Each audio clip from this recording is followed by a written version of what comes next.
South of Heaven 2026, second edition, here in my hometown. And I gotta say, man, I had a blast. It was fucking fun, man. So I want to say kudos to the organization for putting on yet again another really cool festival, another really cool edition with some really cool names. You know, on Saturday I actually really wanted to see Dismember, but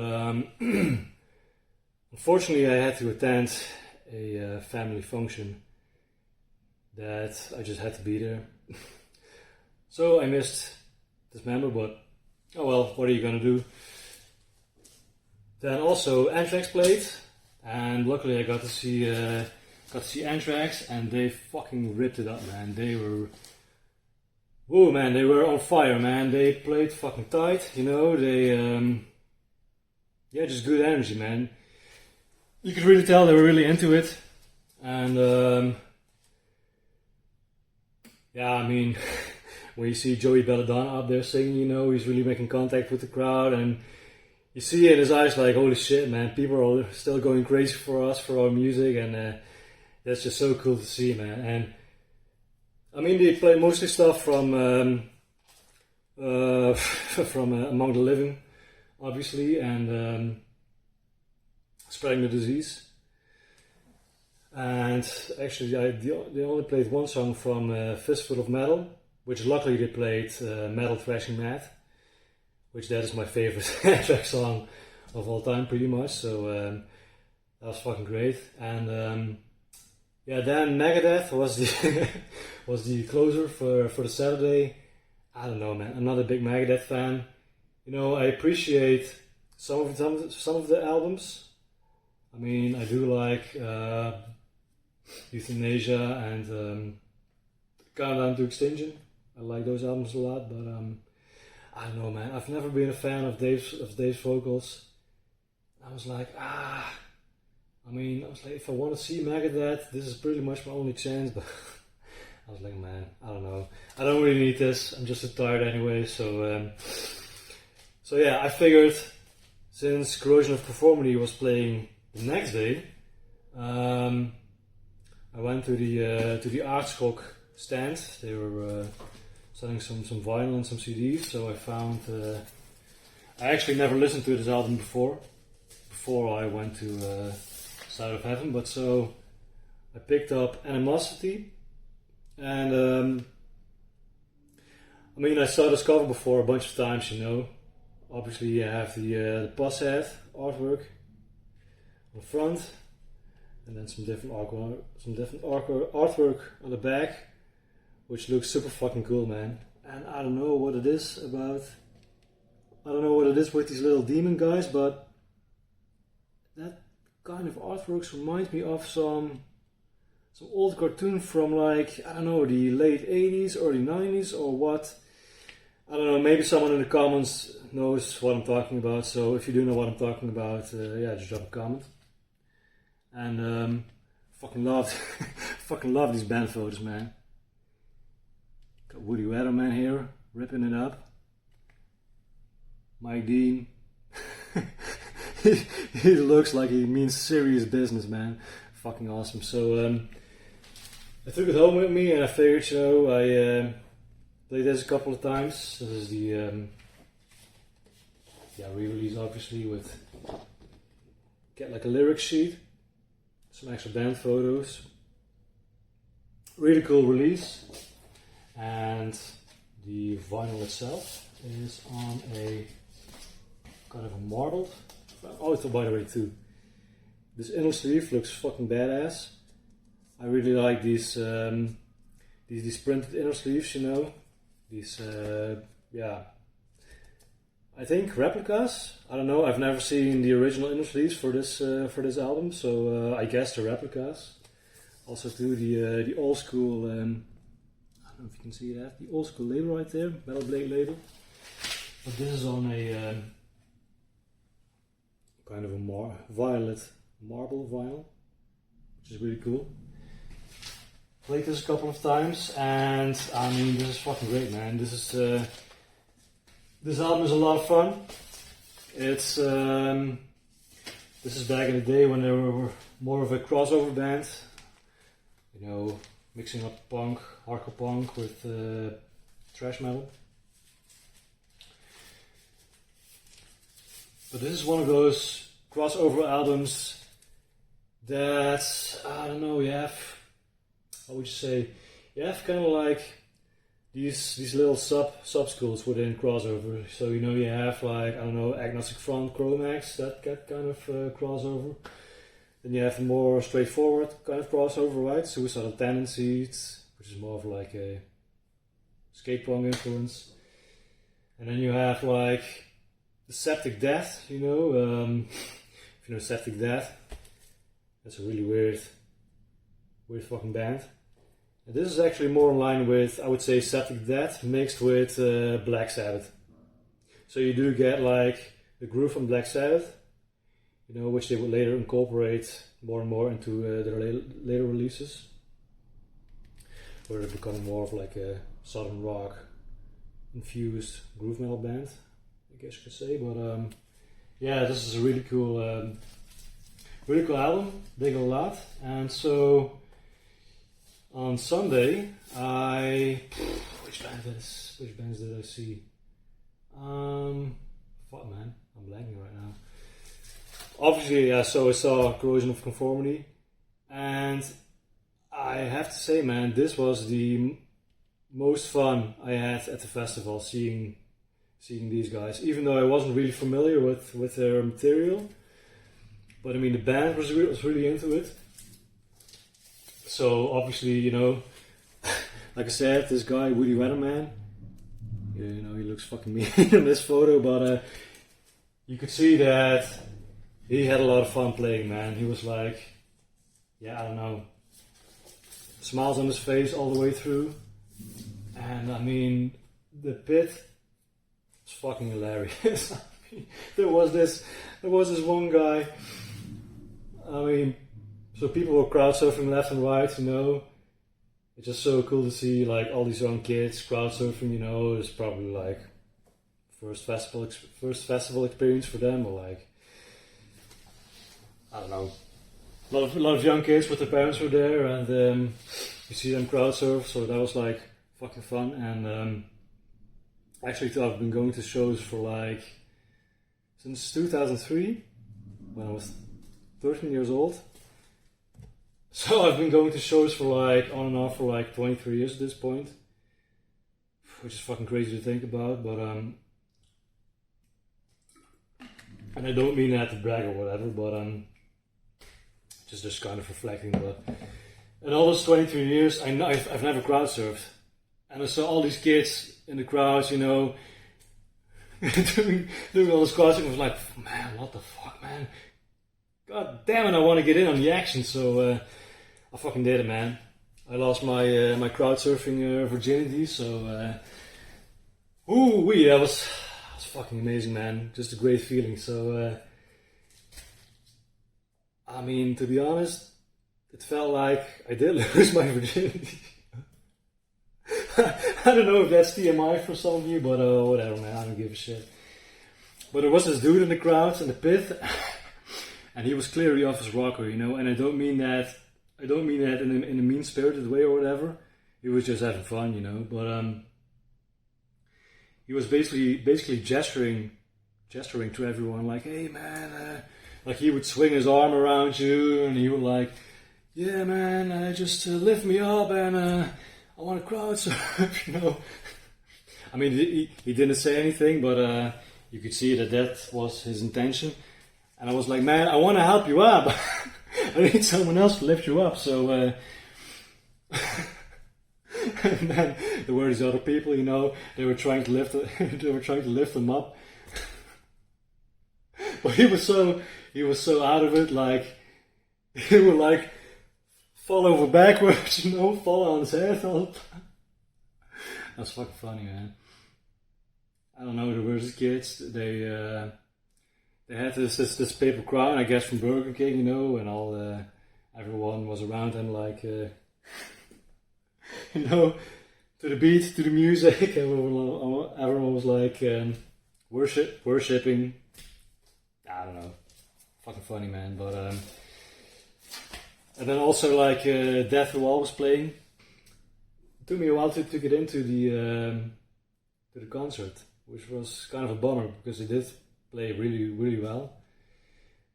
But when they played songs from Symbolic, and especially when they played the title track, the whole crowd went nuts. And I was like, yeah, man, this is what I want to see. So, man, that was a really good time. Also met some really cool people at the show. I mean, but my dumbass didn't ask for any names or any like social media handles. So it's like, god damn, man. So I met this dude from Belgium, and he told me he's like he's a drum and bass DJ. Like I said, like a dumbass, I didn't ask his name or his social media handles. So if any of you guys know who the fuck I'm talking about, he says he's semi well known. I don't know. I guess that's true. So semi well known. Drum and bass DJ from Belgium.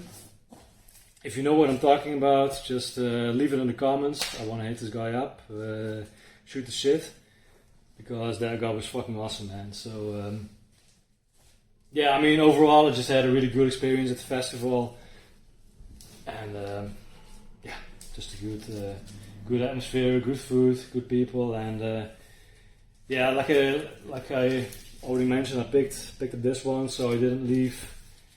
I didn't leave the festival empty-handed, as you could have imagined, probably. So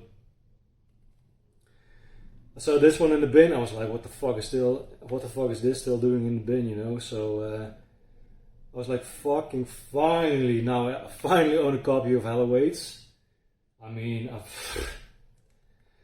this is one of those albums where I just kind of refused to buy it off Discogs because it was like, man, it just doesn't hit the same. I mean, I want to find it in the wild. So I know I've seen people on YouTube talk about this as well.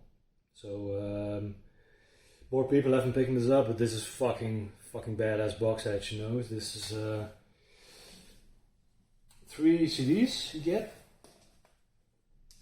So obviously you get the original CD, or well, it says it's the 2025 remaster, but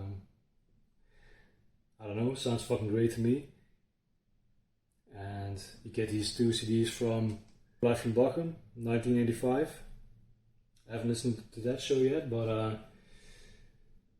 I mean they play, yeah, all the good shit from up till that point. So yeah, Show No Mercy, Althing Chapel, Halloween, of course.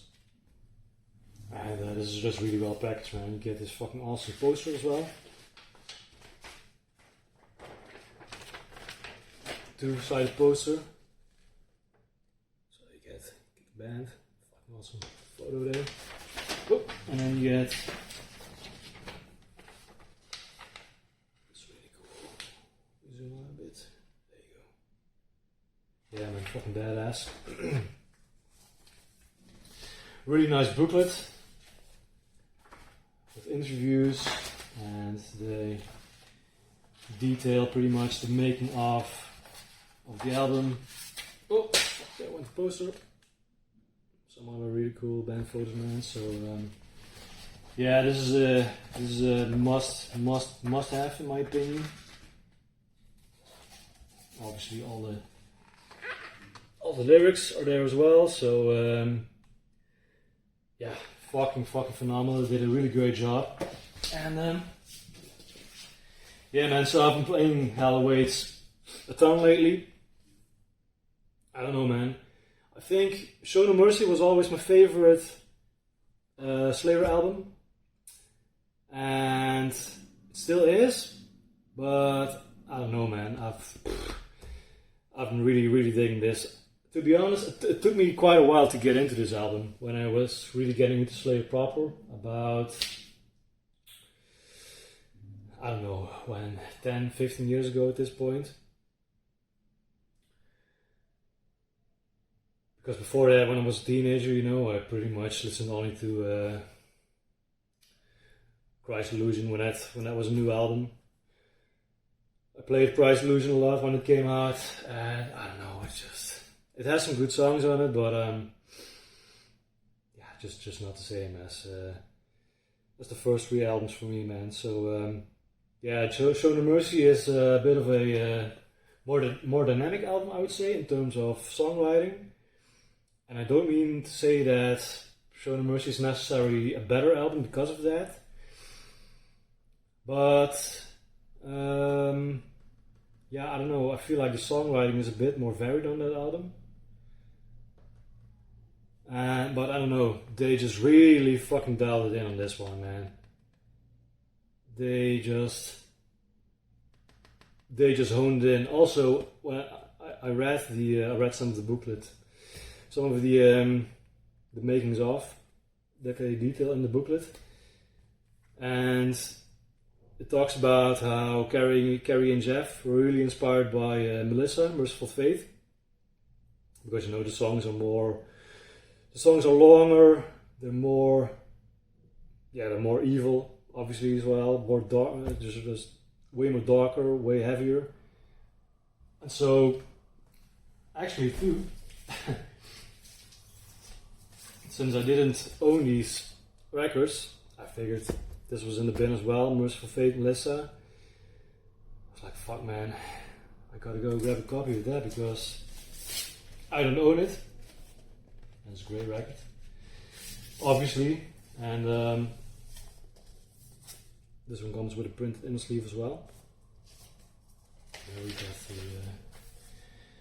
I guess they call it the Evil Orange marbled vinyl. Yeah, I don't know. So really glad to finally pick that up as well. And it comes with a lyric sheet as well. So and also I picked up self-titled EP, Non's Having Fun.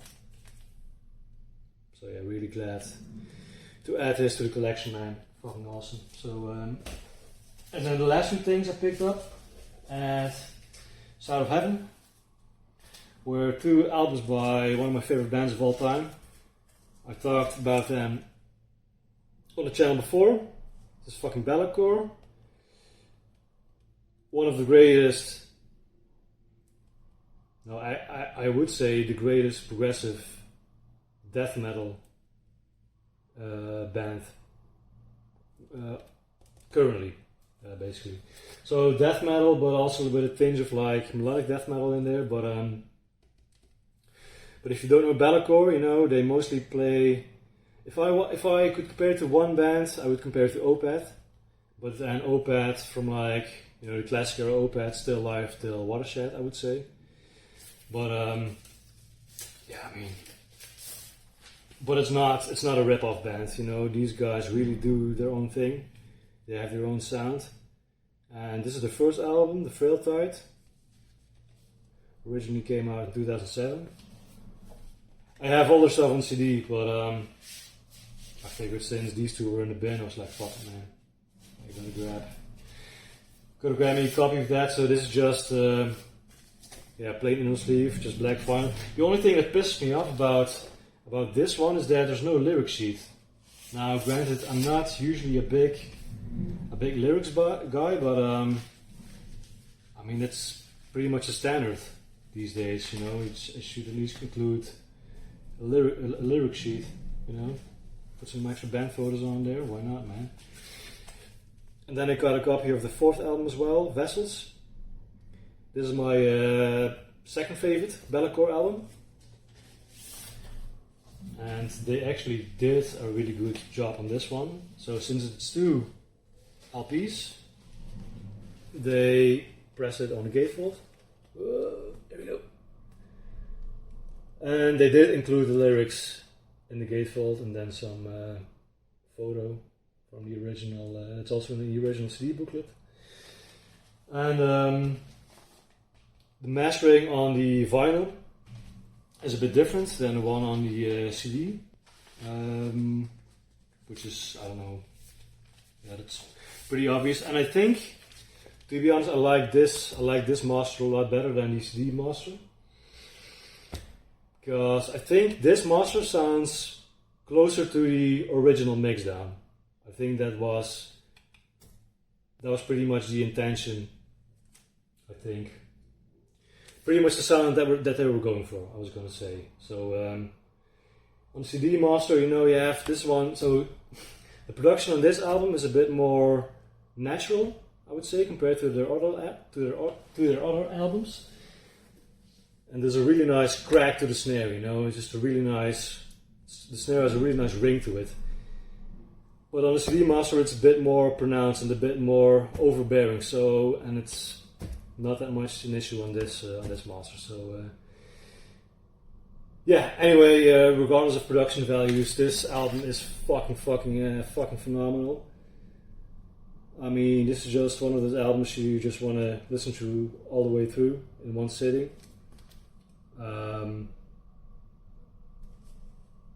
If you haven't given this a spin, fucking look it up on YouTube. I don't know what else to tell you. So yeah, that's basically it.